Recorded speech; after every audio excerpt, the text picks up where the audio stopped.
Kecurigaan pencucian uang sebesar 460 juta hryvnia dan penggeledahan terhadap mantan kepala kantor Presiden Ukraina Andriy Yermak ternyata hanyalah sebuah permulaan. Biro Anti Korupsi Nasional Ukraina telah merilis rekaman baru Mindich yang mengungkap kisah pembangunan korup kompleks permukiman elit dinasti di Kozin dekat Kiev, di mana di balik nama sandi tersembunyi para pemilik sebenarnya negara ini. Dan pembangunan tidak pernah berhenti bahkan sehari pun.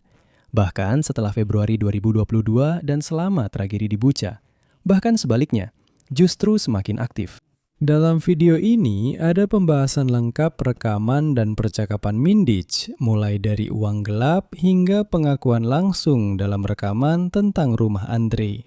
Selain itu, ini adalah kisah tentang bagaimana uang korupsi Energoatom diubah menjadi hunian VIP dan bagaimana pengawasan pribadi dilakukan.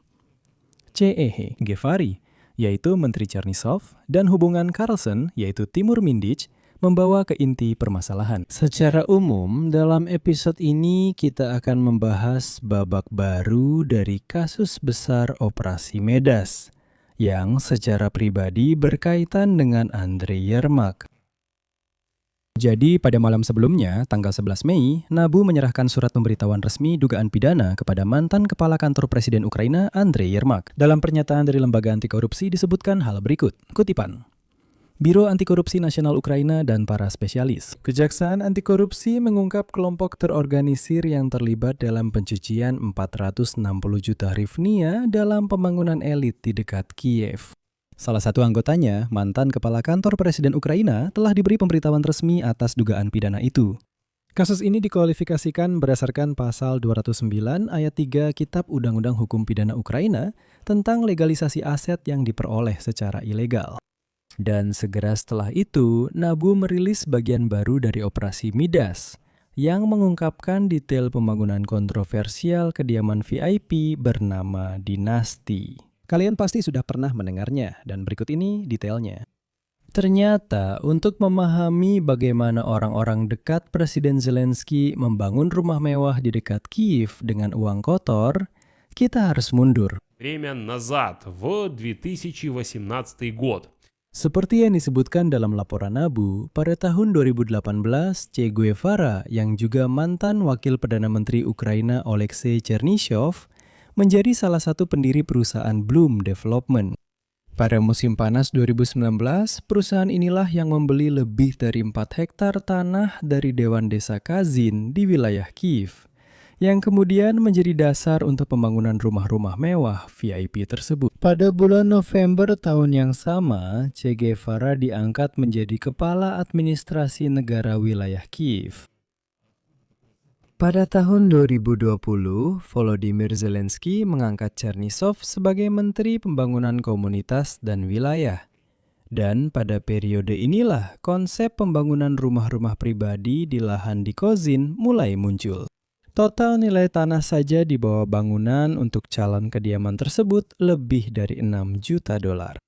Pada bulan Juni 2020, proyek Dinasti mulai melibatkan Carlson, yaitu Timur Mindich. Selamat siang, Timur. Nama saya Igor. Alexei memberikan kontak Anda kepada saya untuk kerjasama selanjutnya terkait perancangan rumah di Kozin.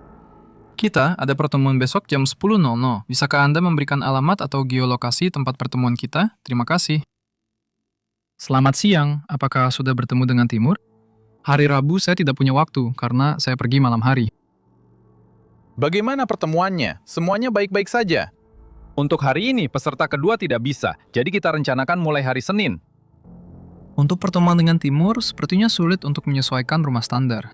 Terlalu banyak keinginan terkait jumlah kamar dan zona fungsional. Dan disinilah muncul kepala kantor Presiden Ukraina, Andriy Yermak. Seperti yang dinyatakan oleh Biro Anti Korupsi Nasional pada bulan Juni 2020, proyek Dinasti melibatkan seorang peserta dengan nama sandi R2. Menurut para penyidik NABU, R2 itu adalah Andriy Yermak itu sendiri. Dan NABU bahkan menunjukkan seperti apa tampilan kediaman Andriy Yermak dan telah dibuktikan bahwa dia memang membahas proyek ini dengan desainer yang terlibat dalam pembangunan kediaman-kediaman tersebut. Dinasti. Dan selanjutnya, para peserta proyek sepakat untuk membangun 4 kediaman pribadi untuk tempat tinggal mereka sendiri. Untuk menyembunyikan pemilik sebenarnya, biaya pembangunan disebut dengan kode R4, R3, R2, Andre Yermak, dan R1. Siapa yang berada di nomor 1 itu masih menjadi pertanyaan terbuka. Kemudian mereka memutuskan untuk membangun 1 kediaman lagi, yaitu kediaman kelima, dan menamainya R0. Biaya perkiraan 1 kediaman mencapai sekitar 2 juta dolar. Pada bulan Juni 2021, pembangunan mulai berjalan dengan sangat cepat. Selanjutnya, Dinabu menjelaskan alasan mengapa mereka memberikan status tersangka kepada Andre Yermak pada malam 11 Mei. Ternyata, pendanaan pembangunan tersebut merupakan skema untuk melegalkan uang tunai ilegal.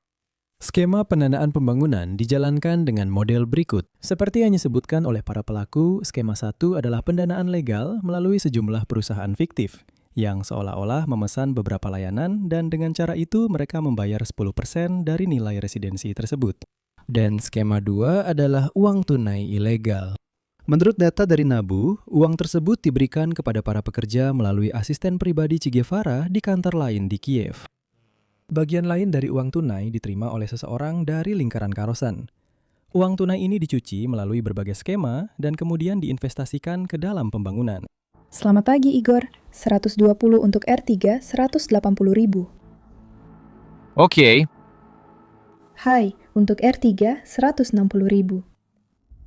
Wah. R3, 250.000. Aku sudah bicara dengan Timur.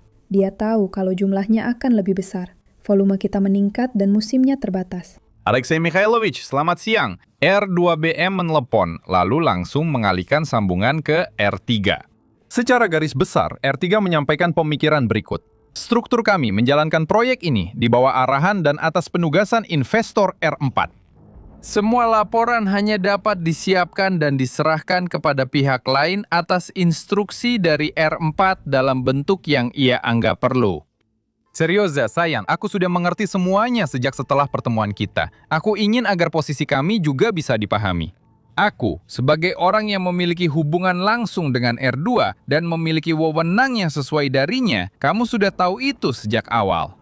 Aku ingin tidak hanya memantau untuk apa uang yang dialokasikan untuk pembangunan R2 digunakan, tetapi juga ikut serta dalam persetujuan, termasuk prosedur tender, biaya pembelian material dan peralatan, serta melakukan audit terhadap laporan pekerjaan yang telah diselesaikan. Artinya, daftar yang telah kita sepakati dalam rancangan memorandum. Saya rasa ini adalah keinginan yang sangat wajar dari pihak pemesan yang membayar semuanya dengan uangnya sendiri. Dan berikutnya adalah kenyataan paling pahit tentang skema ini. Setelah Februari 2022, ketika invasi besar-besaran Federasi Rusia ke Ukraina dimulai, pembangunan tidak berhenti. Justru malah semakin dipercepat. Che Guevara, maksudnya Chernyshev, menuntut agar pekerjaan dilakukan dalam beberapa shift. Dan disinilah para koruptor kita mulai berjatuhan. Masalahnya, karena kecepatan pembangunan menjadi jelas bahwa skala konstruksi tidak sesuai dengan pendapatan resmi. Oleh karena itu, pada tahun 2024, para peserta skema ini mulai membeli dokumen yang seolah-olah membuktikan legalitas uang tersebut. Selanjutnya ada satu lagi cuplikan dari penyelidikan Nabu. Tapi ingatlah bahwa menurut penyelidikan, R2 adalah Andre Yermak. Halo, saya dan klien favorit saya perlu bernegosiasi soal persentase fee pencairan dana ilegal. Saya sudah membuat draft suratnya. Mohon dicek dan diperbaiki jika perlu. Dan berikutnya adalah bagian yang paling menarik.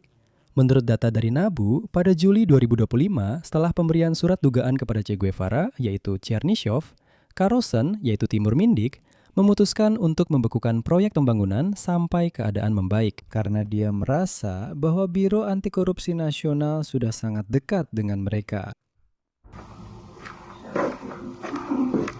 Jadi kita akan mencurigai hal ini ya? Ya menurut kita, tapi kita tidak mencurigainya. Bagaimana mencurigai? Ayo tunjukkan seperti apa di dalamnya.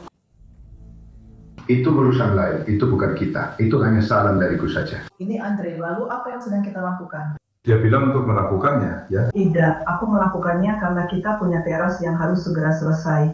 Aku sedang buru-buru sebelum musim dingin. Kalian tidak mengerti proses ini. Sekarang aku akan menyelesaikannya. Kenapa? Aku tidak tahu, aku tidak merasakannya, tapi aku pikir kamu yang akan menyelesaikannya. Jadi bagaimana? Untuk apa? Bagaimana cara menyelesaikannya? Haruskah sekarang seperti ini? Aku pikir semuanya akan baik-baik saja. Aku yakin. Lihat, aku akan memberitamu ini. Lihat, aku akan membacakannya. Mereka sudah selesai. Rumah ini sudah siap. Yang ini juga sudah siap. Semuanya sudah dilengkapi dengan sistem teknik di dalamnya. Dengan pendingin udara, ventilasi, dan pemanas ruangan. Rumah pertama ini sudah sepenuhnya dilengkapi.